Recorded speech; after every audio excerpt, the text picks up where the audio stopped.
नमस्कार। देश और दुनिया की तमाम फटाफट खबरों में आपका स्वागत है। खबरों के लिए आपसे निवेदन कि यदि आपने हमारे चैनल को सब्सक्राइब नहीं किया तो कृपया करके देश और दुनिया की तमाम फटाफट खबरों के लिए आपके अपने चैनल को सब्सक्राइब कर लें। तो क्या है आज की बड़ी खबरें। चीन के तियानजिन में शंघाई सहयोग संगठन सम्मेलन में भारत, रूस और चीन की नेताओं की मुलाकात हुई। तीनों नेताओं ने औपचारिक और अनौपचारिक बातचीत में आपसी सहयोग और रिश्ते मजबूत करने पर जोर दिया। प्रधानमंत्री नरेंद्र मोदी और रूसी राष्ट्रपति व्लादिमीर पुतिन के बीच द्विपक्षीय वार्ता हुई। इससे पहले वेन्यू पर पहुंचने के लिए रूसी राष्ट्रपति पुतिन अपनी गाड़ी से प्रधानमंत्री मोदी के साथ पहुंचे। प्रधानमंत्री मोदी ने कहा कि एससीओ सम्मेलन के दौरान अपने संबोधन में कहा कि आतंकवाद पर दोहरा रवैया हम कतई बर्दाश्त नहीं कर सकते हैं। सभी देशों को आतंकवाद के खिलाफ एकजुट होना पड़ेगा। पहलगाम हमले के अपराधियों, साजिशकर्ताओं और उन्हें समर्थन देने वालों को सजा दिलाना जरूरी है।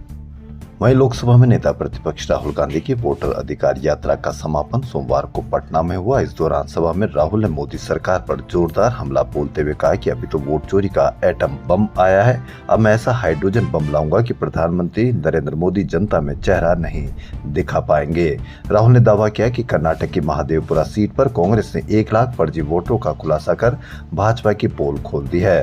राहुल ने कहा कि हमें संविधान कुर्बानियों से मिला है, गांधी जी की हत्या करने वाले संविधान को मिटाना चाहते हैं।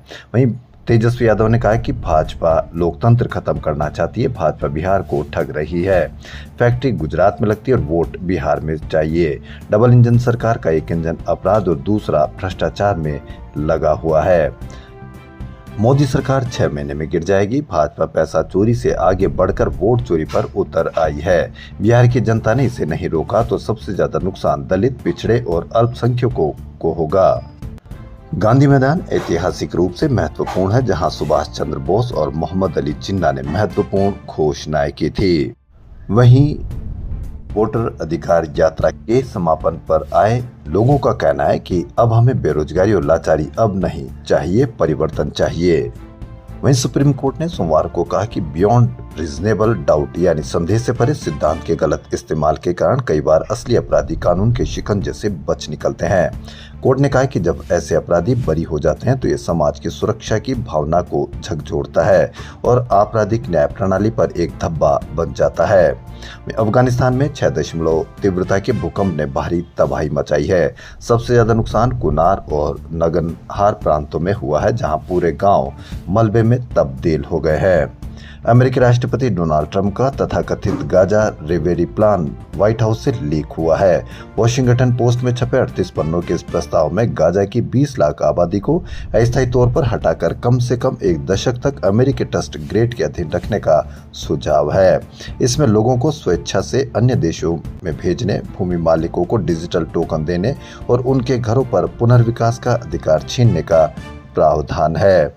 तृणमूल कांग्रेस का मंच सेना द्वारा हटाए जाने पर सीएम ममता बनर्जी ने केंद्र पर गंभीर आरोप लगाए। उन्होंने कहा कि भाजपा सरकार ने बंगाली भाषा प्रवासी मजदूरों पर कथित अत्याचार के खिलाफ विरोध दर्ज कराने के लिए बनाए गए मंच को हटाने के लिए सेना का दुरुपयोग किया है। प्रकृति उत्तराखंड के पहाड़ों पर तांडव कर रही है। जोशीमठ के जख्म अभी भरे भी नहीं थे कि अब मां नंदा का मायका कहलाने वाला चमोली जिले का नंदानगर घाट पूरी तरह से जमींदोज होने की कगार पर है। पिछले हफ्ते हुई लगातार बारिश और भूस्खलन से पूरे कस्बे की नींव हिला दी है। शुक्रवार देर रात हालात अचानक तेजी से बिगड़ने लगे। देखते ही देखते 8 मकान ढह गए। प्रशासन ने बाकी घरों को खतरा देखते हुए 34 परिवारों से घर खाली करवा लिए हैं। पिछले 4 दिनों से मुंबई के आजाद मैदान में मराठा समाज को ओबीसी कोटे के तहत 10% आरक्षण देने के लिए आंदोलन कर रहे मनोज जरांगे और उनके समर्थकों को बॉम्बे हाई कोर्ट ने कड़ा निर्देश दिया है। कोर्ट ने उन्हें मंगलवार सुबह तक आजाद मैदान को छोड़कर मुंबई शहर और सड़कों को खाली करने को कहा है।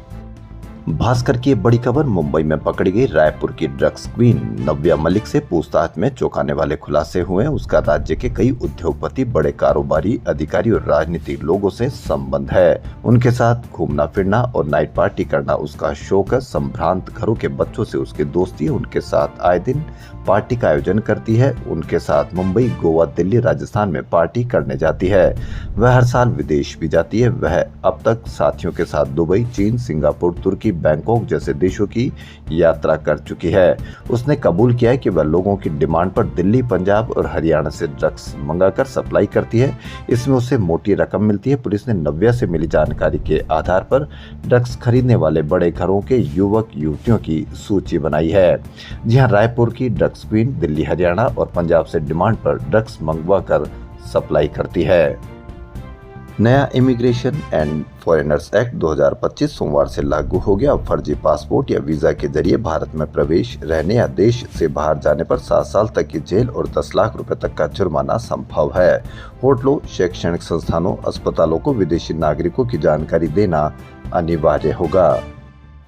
कर्मचारी भविष्य निधि संगठन जल्द ही अपनी नई डिजिटल सेवा EPFO 3.0 लॉन्च करने जा रहा है। PM इकोनॉमी एडवाइजर काउंसिल के सदस्य इकोनॉमिस्ट संजीव सान्याल ने EPFO में बड़े बदलाव के संकेत दिए हैं। यह बदलाव 2025 में ही लागू होगा और देश के 8 करोड़ से ज्यादा कर्मचारियों को इससे फायदा होगा। EPFO 3.0 न केवल पैसे निकालने को सरल बनाएगा, बल्कि जानकारी अपडेट करने, क्लेम करने और ट्रांसफर जैसी प्रक्रियाओं को भी तेज कर देगा। कर्मचारी UAN को एक्टिव करके और आधार को बैंक खाते से जोड़कर सीधे ATM से पैसे निकाल सकेंगे। UPI पेमेंट ऐप का इस्तेमाल करके कर्मचारी तुरंत पैसे का इस्तेमाल कर सकेगा। तो खबरों में फिलहाल इतना ही। यदि आपको हमारा चैनल पसंद आए तो लाइक, सब्सक्राइब और शेयर अवश्य करें। धन्यवाद।